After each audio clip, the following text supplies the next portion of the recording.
This Good Morning Northwest Morning Sprint is brought to you by Bill's Heating and Air Conditioning.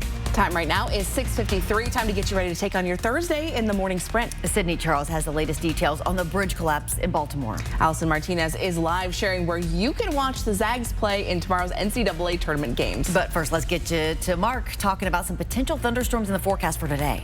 Yeah, computer models really saying that energy is going to be all over the region. In fact, we take a look and you can see the splotches of green. Those are the potential areas that could see increased thunderstorm activity and certainly shower activity. That takes us through 8 o'clock tonight.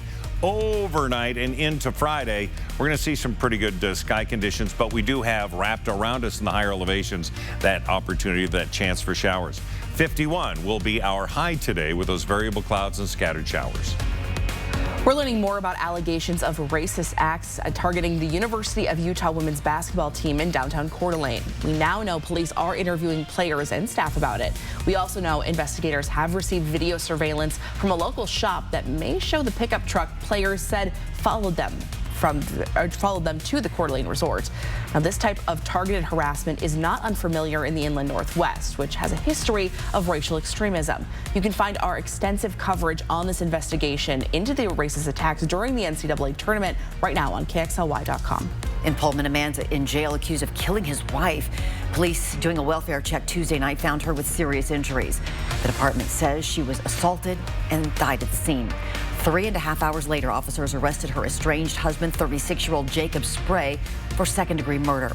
We'll learn more information as this investigation continues. A WSU student in custody this morning because of an encounter with campus police. It happened at the Global Scholars dorm. Campus police say 20-year-old John Bazin was armed with a knife when officers fired a shot at him. It didn't hit him. Officers took Bazin into custody. Federal investigators in the Baltimore bridge collapse have called off recovery efforts to find the missing construction workers presumed dead. Now, yesterday, divers recovered the bodies of 2 workers. Their bodies were found trapped in their truck underwater.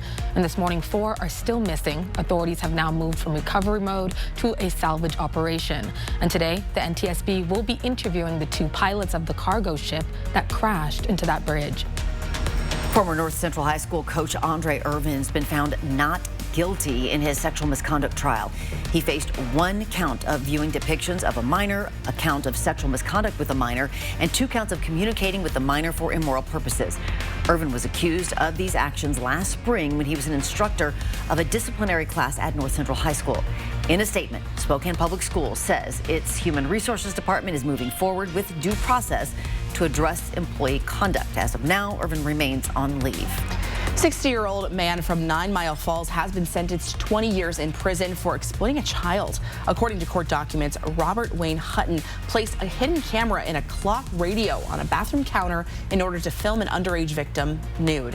When police seized his other electronic devices, they found videos and 33 images of that minor, as well as hundreds of additional files of child sexual abuse material.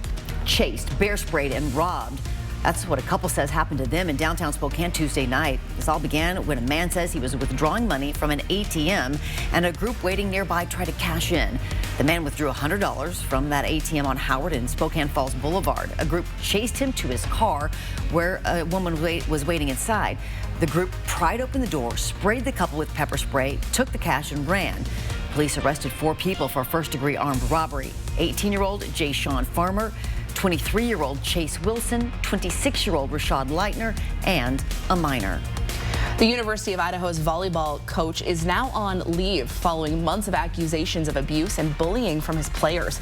According to the Orange County Register, Coach Chris Gonzalez routinely pressured players who had not been cleared to play or practice by the school's medical staff.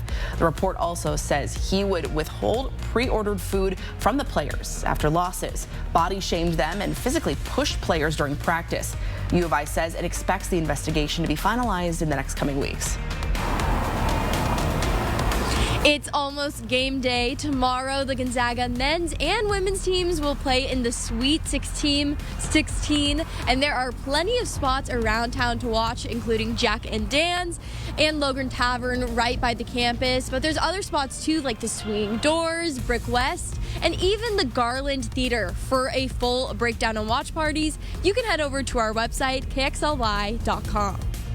And if you go to Jack and Dan, say hi to my favorite bartender, Nick.